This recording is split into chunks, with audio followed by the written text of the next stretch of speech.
अमावा का पेड़ जिन काटाया मोरे बाबा, अमावा पे मैना का बासिर रे लालना।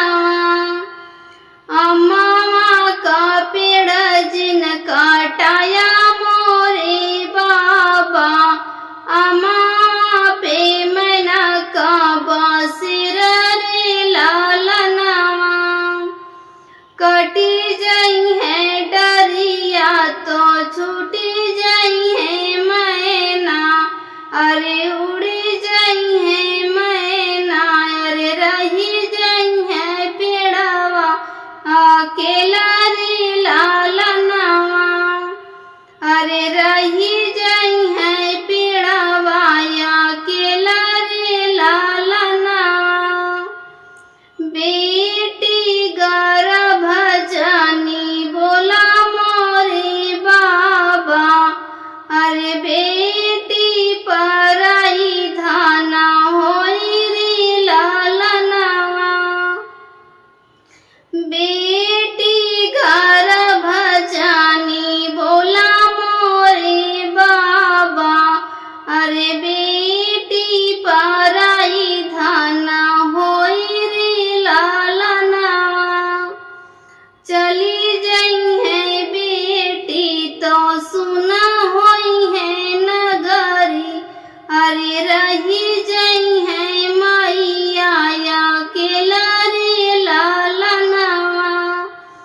चली जाई है बेटी तो सुना होई है नगरी, अरे रही जाई है मैया अकेला रे लालना।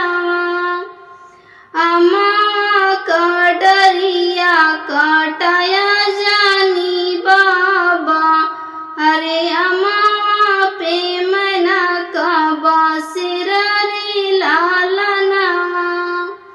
अमावा का डरिया काटाया जानी बाबा, अरे अमावा पे मैना का बासिर रे लालना।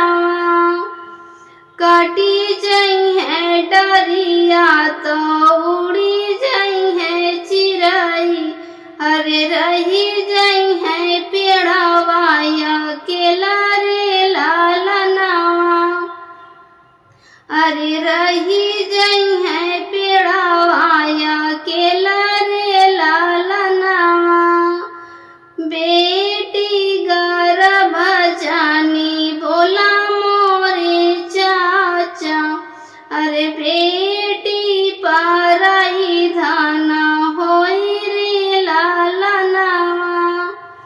बेटी गर्भ जानी बोला मोरे चाचा, अरे बेटी पराई धाना होई रे लालना। अरे बेटी विदेशिया का साथ रे लालना। चली जाई है बेटी तो सुना होई है नगरी, अरे रही जाई है चाची अकेला रे लालना। चली जाई है बेटी तो सुना होई है अंगना, अरे रही जाई है चाची अकेला रे लालना। मेरा बेटी विवाह गीत अच्छा लगा हो तो प्लीज सब्सक्राइब करें, लाइक करें और कमेंट करके बताएं कैसा लगा।